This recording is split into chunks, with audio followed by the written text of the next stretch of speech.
Hey guys, so it's been a bit since the latest version of PCSX2 dropped, and I keep getting asked should I upgrade from 1.40 to the latest version 1.60. And the short answer is a subjective yes and no. And we'll get into why in just a second, but before we do, if you haven't already, please click subscribe and hit that like button, because it really helps the channel grow and you'd be helping me out a bunch. Secondly, over on the Patreon, all previous rewards are now currently available for the month of June and the beginning of July. So if you're interested in those, please check out patreon.com/ScottJay. Okay, so originally for this video, I was going to do a two-computer spec comparison for this video, comparing how both my laptop running Windows 7, which I've had for about 8 years, runs the latest version of PCSX2, in comparison to my relatively new gaming PC, which I've had for probably about a year and a half now. However, the more I look through the emails and messages I got, it seemed some of you were even having issues on 1.40, where upgrading won't fix those issues, it would rather exacerbate them. So rather than doing a video that's spec-based, I felt that it was probably more beneficial to my audience to make a video on the performance of the definitive editions and anything else I've made, and make it more about the two versions and as broad as possible. On top of that, I also found new issues with the definitive editions that weren't present in 1.40 of PCSX2, but are now there in the latest version 1.60. And this was the same across both systems. So while there is notable progress in a lot of areas with the newest version, there are some drawbacks. Okay, first up, let's take a look at Just Bring It's definitive edition, and as you can see, the entrance movie no longer correctly takes up the full screen. Instead, you're left with a bit of the arena showing, and this happens for any wrestler which has an entrance with a full screen Titantron for any length of time. Not only that, but as you can see, the superstar nameplate during the entrance is bumped far higher up on the screen than it's meant to be. Now this is likely down to it being all part of the same issue. Then we move over to gameplay, and hooray! The incorrect shadow rendering is now gone, which was present in all previous versions of PCSX2.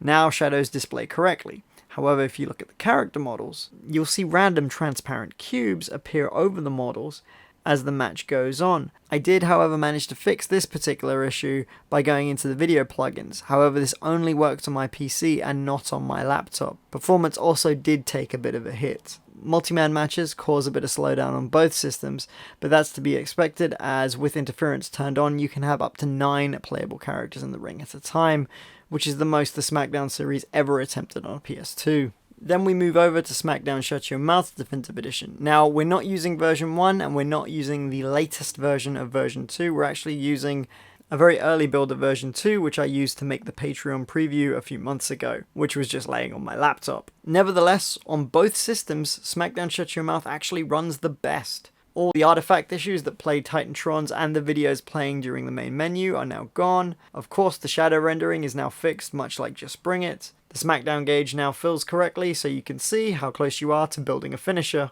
and performance during multi-man matches is the same as it was in 1.40. So if you had issues then, you'll probably have the same issues now. However, if you didn't, then these fixes more than justify upgrading to 1.60. The game plays almost perfectly. Continuing with the positives, taking a look at Here Comes the Pain's definitive edition, the results are very pleasing indeed. Texture bugs that appeared on the entranceway or entrance ramps during entrances have now been fixed, as well as, yes, the shadow rendering is all fixed for this game as well. All the while, the gameplay is just as smooth during a singles one-on-one match. This is where the similarities end though, because depending on your GPU, match slowdown will be quite bad during anything with 4 players or more on screen. So basically, if you couldn't handle Here Comes the Pain in software mode originally on 1.40, I wouldn't recommend upping to 1.60, as it's relatively the same experience. However, if you can handle it, go for it. We're getting closer and closer to a one-to-one PS2 experience as possible. Taking a look at Smackdown vs. Raw now, and a lot of the in-game issues have been fixed, although minor issues during entrances still remain,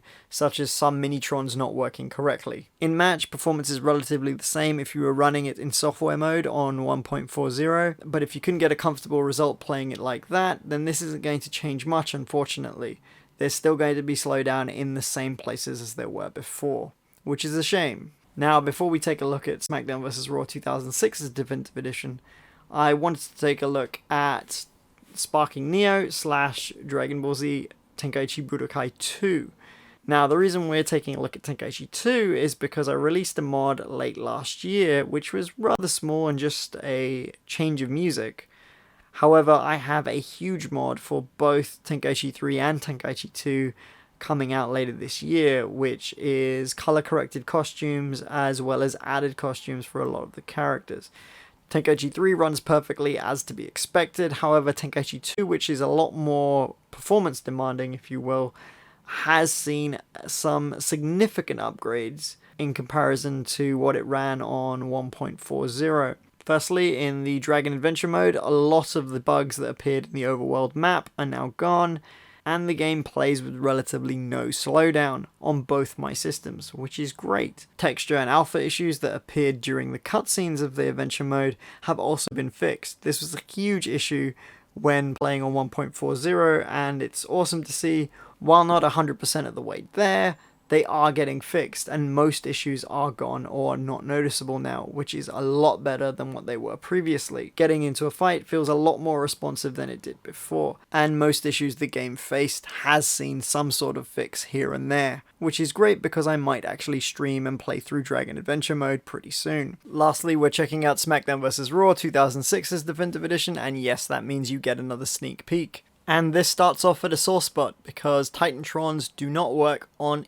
either system of mine. Now on my Windows 7 laptop, whatever plugin I use, it doesn't change the outcome, it is just blank.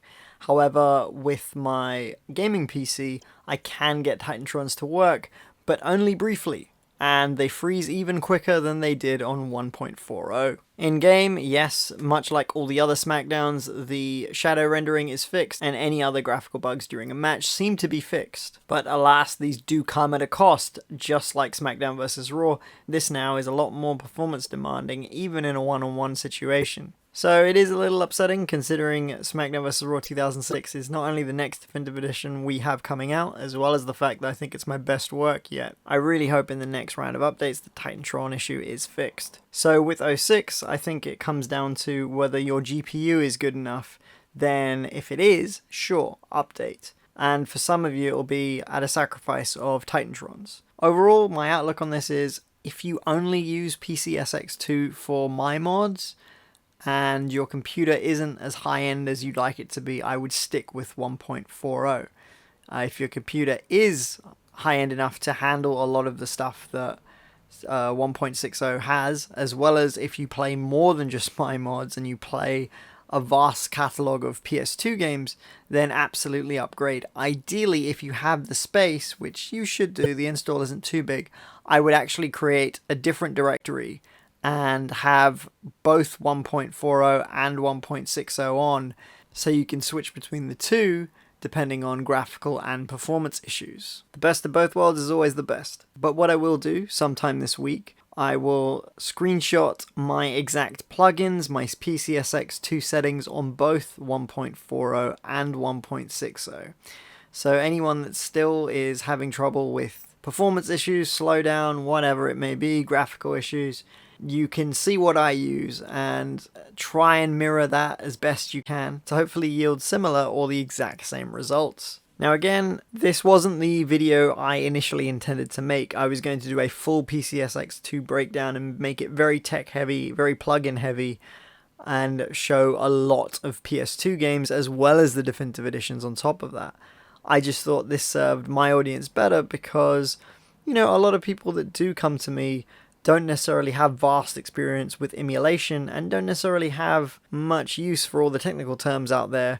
And there are plenty of videos that do that, whereas they kind of just want to know, how can I get the definitive editions running as perfectly as possible, or any other mods I may have made, as easy and as quick with as little setup as possible. So hopefully this video has served that purpose and was very easy to understand. If you guys like, I can do a broader and more advanced video on PCSX2 1.60 and a broader look at the PS2 video game library, and even seeing how things like pre-releases and prototypes run on the new updates. But for now, I really hope this video has helped the people that wanted me to make it. We're only a few weeks away till the next Rebuilding Smackdown episode, We have a Dokkan Battle video coming up, a new preview, and part 2 of the April/May Q&A, as well as a few other interesting things. But until then, if you made it through to the end of this video, thank you so much. I super appreciate it. Please, please, please, if you haven't already, please click that subscribe button and hit that like button.